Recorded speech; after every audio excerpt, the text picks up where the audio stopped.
In today's video, we're going to be talking about the three biggest mistakes that you might be making when you're first trying to manifest wealth, love, and your ultimate desires. So, with that being said, let's get right into the video. Number one, having desire for something and not having the expectation that you already have it. Think of your desire for something as the engine, the driving force which propels you forward through your life. It gives you motivation, it gives you the ability to make a plan to get something that you want.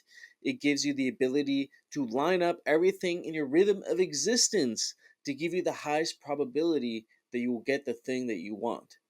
But is that enough? I've spoken about this in another video I made on the seed money principle, where the expectation that you already have it does a few beautiful things for you. For one, expectation that you already have the thing is sort of like an attracting force. And the fact that you expect and accept that you already have it creates this sort of contentment. And the universe responds very well to contentment and desire. What you don't want to do is embody the energy of just desire, because that usually transmutes into wanting.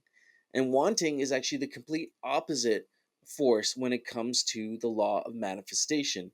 Wanting something and is needing something actually will push it away further. Number two, asking when.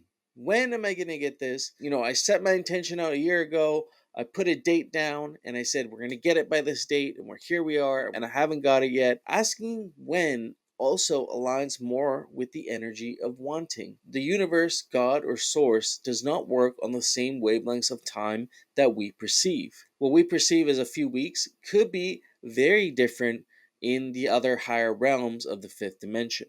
And so when we first have our desire, our intention, and expectations out there that we're going to receive something, we cannot expect we will get it by a certain day or in a couple months or by the end of the year, because then you're embodying the energy of wanting. And again, that's the opposite force that we're trying to avoid. Be open to possibilities and know that you will receive it in time, in the perfect place, in the perfect moment.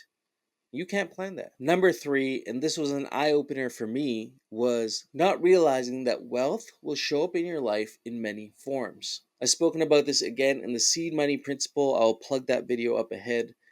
But wealth will show up in your life in many different forms when you set the intention out and you put yourself out there and you're moving money in circulation. It is only natural that some of that wealth, or tenfold ideally, will come back to you. Now, the law of manifestation works in a strange way, not realizing that wealth will return to you in many different forms. It is important when you're looking at this principle that money is in fact in circulation.